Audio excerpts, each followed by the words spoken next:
With Amicus poised to finally return with the anthology film In the Grip of Terror, I thought it would be prescient to revisit their first spooky film, Dr. Terror's House of Horrors.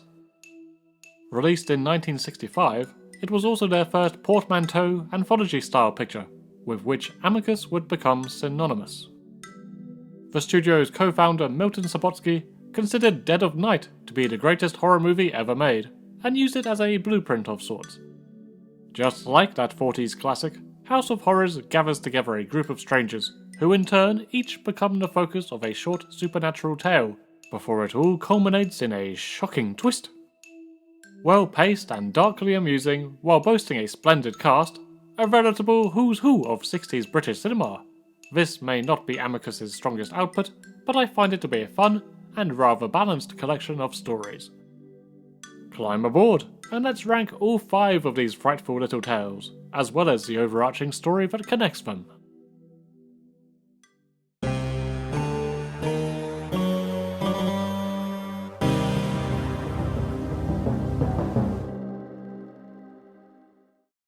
There are no segments in this film that I actively dislike. That said, there is one part that I do find distinctly average, and that is the story titled Vampire. In this thrilling tale, we witness Donald Sutherland wage an epic war against a can of beans. The beans are sadly victorious. Ow! But not to worry, Sutherland is comforted by a woman who just really fucking loves the great taste of Heinz. No, as we all instantly realise, his wife is a genuine undead child of the night. We follow Dr. Donald and the other local doctor as they uncover this vampiric plot and seek to put an end to her reign of terror. The 2 highlights here are Sutherland's acting chops and the slightly less convincing bat effects. Bat! It also ends with a decent surprise, revealing that the Doctor was also a vampire who manipulated Sutherland into killing the Lady Vamp while also taking all of the blame. Thus, he maintains the local monopoly on both doctoring and blood-sucking. This town isn't big enough for 2 doctors. Or 2 vampires.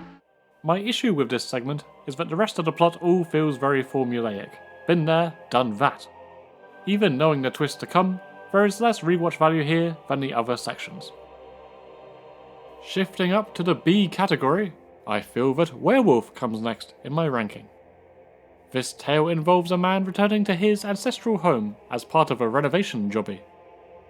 But this is no simple case of knocking down a drywall and calling it a day, because there's a fucking werewolf coffin waiting there. Weave in just enough detail about historical vengeance and some chilly atmosphere to match it, and you're left with a brief, enjoyable enough saga of revenge and woof-woofs. In 4th place, I nominate Creeping Vine. I've always maintained that there aren't enough plant-based alternatives for horror fans, so I appreciate Creeping Vine's Creeping Vines. Plot-wise, it concerns a happy family who become terrorised by a very aggressive and intelligent piece of flora.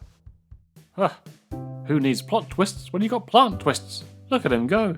The obvious acting standout of this segment is good old Bernard Lee. A plant like that could take over the world. Really, 007? This section features a very natural build-up, and I adore the way that they reveal that fire will be the human secret weapon, and that the fire was actually a false hope. Good stuff. As we chug along into the top 3, it is time to talk about the overarching narrative. At its very heart, I love the concept of 6 strangers bundled into a claustrophobic train compartment. This is improved upon by the mere presence of the legendary Peter Cushing, his schlocky European accent work, and of course, his fateful tarot cards. The tarot cards. Yes, Chris, we know. There is no escape from this train, as Cushing's dodgy doctor is all too aware, so it all feels rather tense. The group dynamic is successful. Alan Freeman and Neil McCallum's characters are more eager and up for a laugh. Roy Castle is nervous. Sutherland tries to play it cool, while Christopher Lee's stuffy critic is hilariously skeptical and abrasive. Foretelling the future with a pack of cards. Complete rubbish. As all the cards point towards death, any audience member can figure out where this train is going, yet the film still manages to slip in a sneaky little double bluff. We've reached the end of our journey. No accidents. So much for Dr. Terror.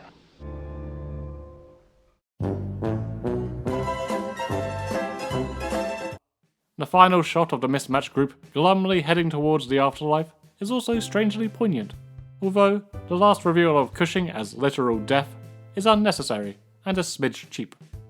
They had already ended that character's journey perfectly, just moments before.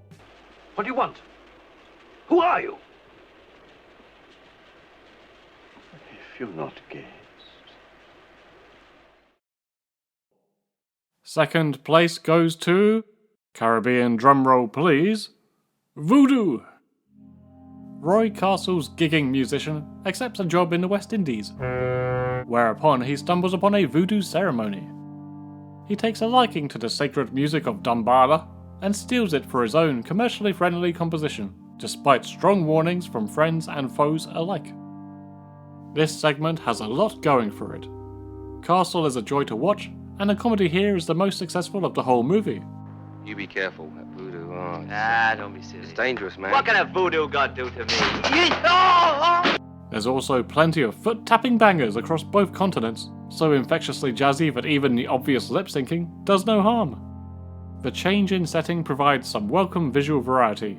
Well, they obviously haven't set 1 foot out of Shepperton, but you know what I mean. Most importantly of all, once Castle invokes the voodoo wrath, the atmosphere becomes thicker than a 5-cheese fondue. The unnatural disaster that occurs during the fateful performance, and the suspenseful journey home afterwards, both top-notch. What prevents this from being ranked any higher is the unfortunately anticlimactic end. It's neither clever nor unique, and I feel it could have benefited from his comeuppance being more vague or supernatural. Therefore, in first place, we have the segment titled Disembodied Hand. Honestly, any of the previous segments could have attained S status if they had also featured a chimp in dungarees.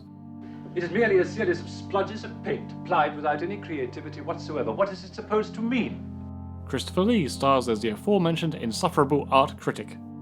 Now, he played some truly evil villains in his time, but his performance here truly generates ill will. At no point have I ever thought about punching Saruman in the face. But this guy? Whoa.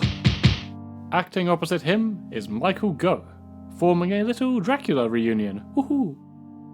He plays an artist who has frankly had enough of Lee's pompous gallivanting, and embarrasses him with that wonderful primate reveal. The verbal and non-verbal sparring between the two actors is magnetic, and the dialogue just feels sharper too. As the humiliations increase to the point of no return, Lee runs him down and destroys his painting hand. The artist subsequently commits suicide, before the hand seemingly returns to haunt the critic. In a film whose horror and shocks mostly play out in implication, the frequent sight of this grisly body part is a real treat. It also leads to the only acceptable use of that horrendous trope, where a friendly hand on a shoulder causes a jump scare fake-out. Blech. Because Lee is specifically tormented by a hand, and thanks to some great staging, this trick actually lands for once. Seeing this utter twat gradually crumble is delightful, and the irony of the climax, Lee losing his most valuable body parts, his eyes, in a road accident, is perfect. Those are my opinions, but how would you rate the segments of this quaint anthology? Let me know in the comments below, along with a link to that chimp's artwork.